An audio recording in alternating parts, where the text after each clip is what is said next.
On nous a souvent vendu l'image d'un Vinicius arrogant, provocateur, prétentieux, on a même dit c'est pour ce genre de comportement il n'a pas eu son ballon d'or. Alors de mon côté je vois un mec un joueur qui a un cœur en or, regarde comment il aide Salah après avoir fait une intervention sur lui. C'est pas de la haine, ça c'est de l'amour. Je vois juste un jeune homme de 24 ans qui ne demande rien d'autre à jouer du football et à prendre du plaisir. Pas à s'embrouiller avec les autres, petit bousculade, que de mieux qu'un câlin pour se réconcilier. Regarde comme il a partagé sa bouteille d'eau avec Cubarsí, un joueur de FC Barcelone. L'ennemi juré du Real Madrid, et le mec attend calmement qu'il finisse de boire pour en prendre une bouchée. Si oui, parfois elle provoque quand il a le ballon et humilie ses défenseurs, mais c'est son job. A-t-on déjà reproché autant à CR7 et Messi d'être un bon dribbleur? Pourquoi on reproche tout à Vinicius? Parce qu'il est noir peut-être. Tu sais qui est son meilleur ami en dehors du Real Madrid? C'est Rafinha, un joueur barcelonais. Des amis en dehors du Real Madrid? Oui, beaucoup. Je parle souvent à Soboslai, on s'est rencontrés quand on était plus jeune. Pacta, qui joue maintenant à Flamengo, est mon meilleur ami. Et puis, il y a Rafinha, Savino, Régnier et Leao, tous du Barça. Pourquoi tant de haine envers un gars qui a juste envie de jouer du football et qui respecte tout le monde? Vinicius va pas te chambrer si tu ne commences pas en premier.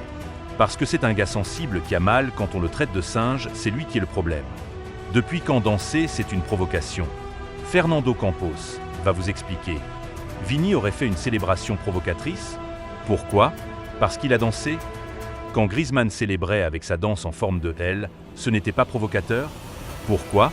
Parce que c'est un petit blond aux yeux bleus. Même Rafinha le comprend mieux que certains madrilènes. Rafinha, je comprends la colère de Vinicius face au racisme. Ce genre de choses pousse les gens à bout. Vini est toujours joyeux, souriant et blagueur, mais il prend le problème du racisme très au sérieux. Je comprends Vini.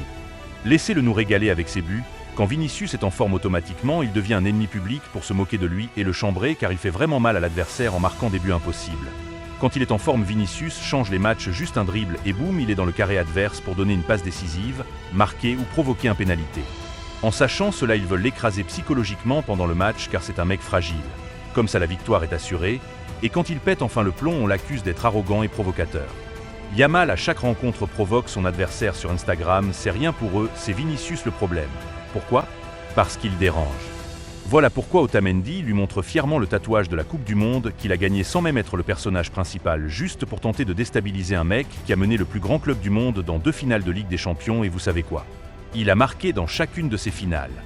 Pendant que Otamendi parle de Messi, au lieu de parler de ses propres exploits, on a Arbeloa qui parle des exploits de Vinicius Junior. Depuis que j'ai pris les rênes, Vini Junior est sensationnel. Il fait basculer les matchs. Il marque des buts incroyables. C'est un joueur qui n'a peur de rien. Il est intrépide.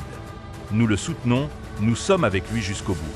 C'est de ce Vinicius qu'ils ont peur. On finit avec cette information sur Vinicius Junior qui rejoint le cercle très fermé des joueurs ayant inscrit plus de 30 buts et délivré plus de 30 passes décisives en Ligue des Champions. Derrière des joueurs comme Cristiano Ronaldo, Lionel Messi, Neymar Junior. Thomas Müller.